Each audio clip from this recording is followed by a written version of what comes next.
l'annonce à Marie. Et elle conçut du Saint-Esprit. Voici la servante du Seigneur.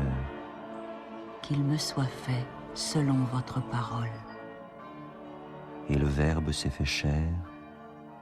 Et il a habité parmi nous. Priez pour nous, Sainte Mère de Dieu, afin que nous soyons rendus dignes des promesses du Christ.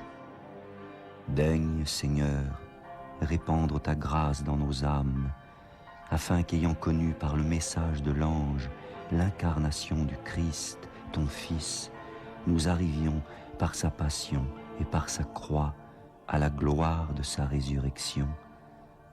Par le Christ, notre Seigneur. Amen.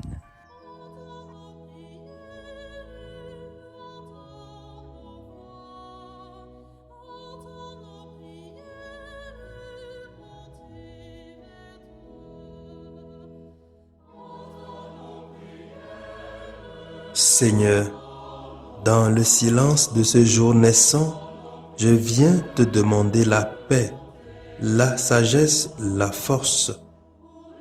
Je veux regarder aujourd'hui le monde avec des yeux tout remplis d'amour, être patient, compréhensif, doux et sage, voir au-delà des apparences tes enfants, comme tu les vois toi-même, et ainsi ne voir que le bien en chacun. Ferme mes oreilles à toute calomnie. Garde ma langue de toute malveillance. Que seules les pensées qui bénissent demeurent en mon esprit. Que je sois si bienveillant et si joyeux, que tous ceux qui m'approchent sentent ta présence. Revêts-moi de ta beauté, Seigneur, pour qu'au long de ce jour, je te révèle. Amen.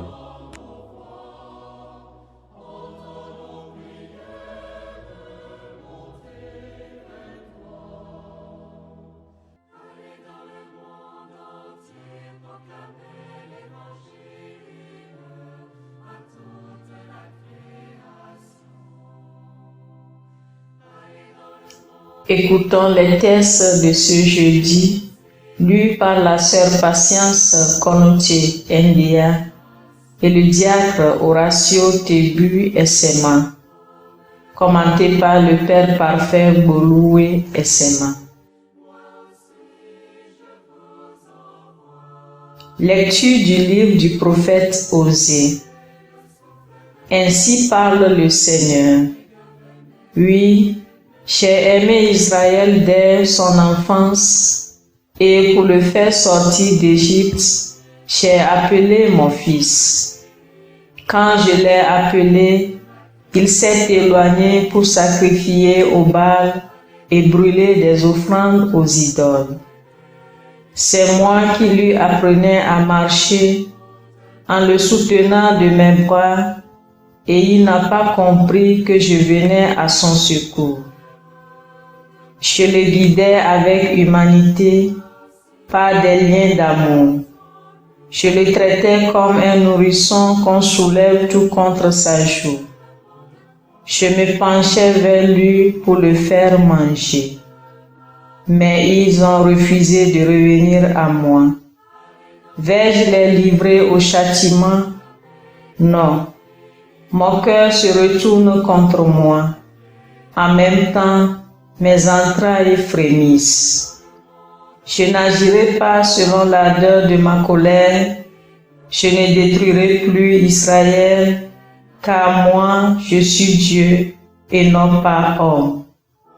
Au milieu de vous, je suis le Dieu saint et je ne viens pas pour exterminer.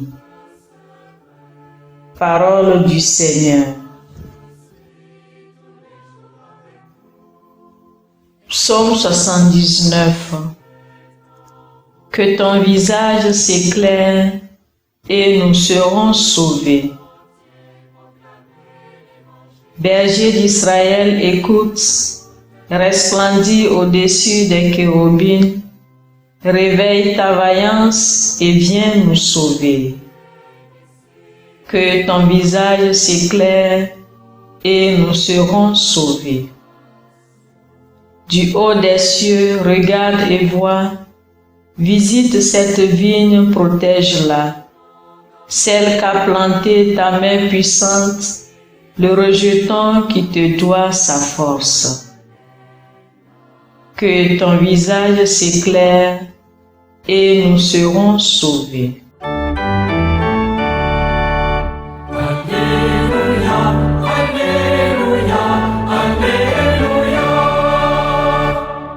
Le règne de Dieu est tout proche.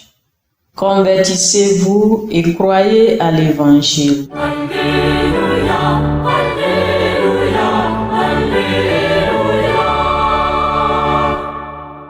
Le Seigneur soit avec vous. Proclamation de l'Évangile de Jésus-Christ selon saint Matthieu. Chapitre 10, versets 7 à 15. En ce temps-là, Jésus disait à ses apôtres: sur votre route, proclamez que le royaume des cieux est tout proche. Guérissez les malades, ressuscitez les morts, purifiez les lépreux, expulsez les démons. Vous avez reçu gratuitement, donnez gratuitement. Ne vous procurez ni or, ni argent, ni monnaie de cuivre à mettre dans vos ceintures, ni sac pour la route, ni tunique de rechange, ni sandales, ni bâton. L'ouvrier, en effet, mérite sa nourriture. Dans chaque ville ou village où vous entrerez, informez-vous pour savoir qui est digne de vous accueillir et restez là jusqu'à votre départ. En entrant dans la maison, saluez ceux qui l'habitent. Si cette maison en est digne, que votre paix vienne sur elle. Si elle n'en est pas digne, que votre paix retourne vers vous. Si l'on ne vous accueille pas, et si l'on n'écoute pas vos paroles, sortez de cette maison ou de cette ville et secouez la poussière de vos pieds. Amen, je vous le dis, au jour du jugement, le pays de Sodome et de Gomorrhe sera traité moins sévèrement que cette ville. Acclamons la parole de Dieu.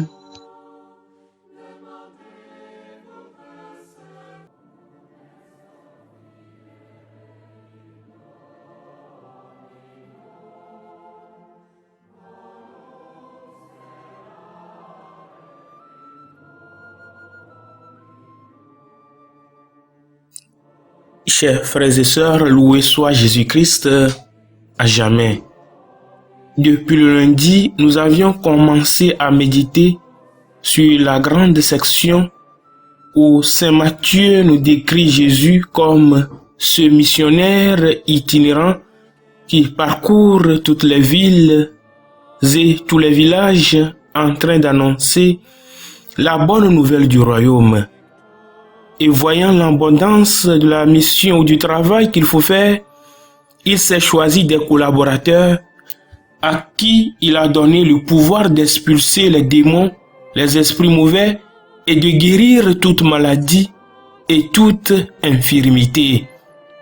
Ainsi, il était question hier du champ, c'est-à-dire de là où les disciples devaient se limiter uniquement chez les brebis perdues d'Israël, et de la nature de leur activité, guérir, expulser les démons.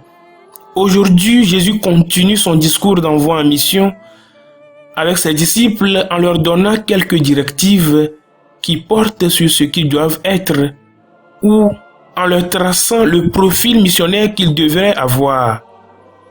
Concernant ce qu'ils doivent être, c'est-à-dire concernant leur profil, Jésus leur dit ceci: vous avez reçu gratuitement, donnez gratuitement. Ne vous procurez ni or, ni argent, ni petite monnaie pour en garder sur vous, ni sac pour la route, ni tunique de rechange, ni sandales, ni bâton. Dans ce verset, on peut déduire que Jésus veut les qualités suivantes. Les missionnaires doivent être pauvres, désintéressés, courageux et surtout confiants en celui qui les envoie. Il veut que leur comportement soit leur première prédication. Oui, chers frères et sœurs, voilà pourquoi il leur recommande vivement de ne rien prendre pour la route.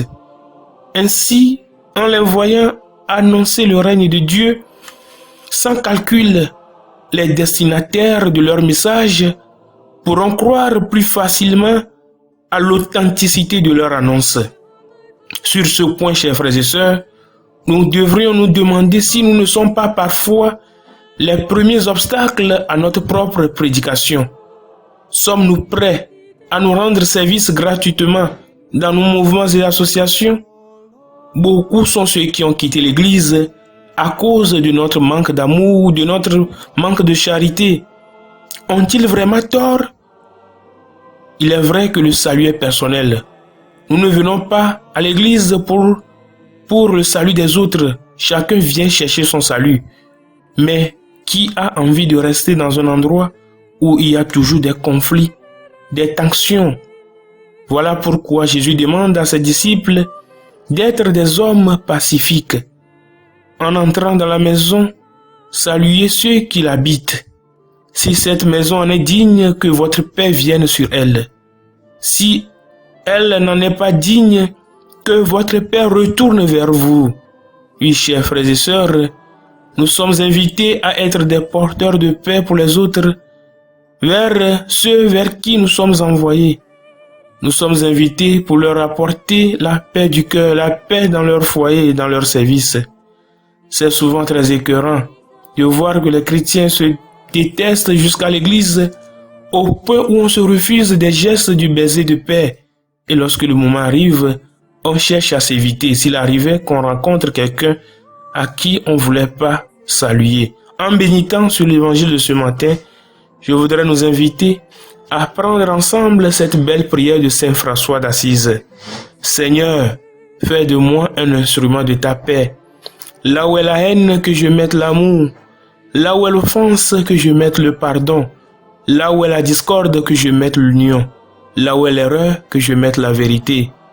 Oui, ô Seigneur, que je ne cherche pas à tant à être consolé qu'à consoler, à être compris qu'à comprendre, à être aimé qu'à aimer. Que Dieu lui-même bénisse sa parole dans nos cœurs. Je viens de vous proposer juste un extrait de cette belle prière de Saint François d'Assise. Vous pouvez prendre la longue prière complète et la méditer, et la prier, méditer sur chaque parole, et essayer de voir dans quelle manière nous pouvons appliquer ces paroles dans notre vie de chaque jour. Que Dieu lui-même bénisse sa parole dans nos cœurs, lui qui est Dieu maintenant pour les siècles des siècles. Amen. Bonne journée à tous et à chacun.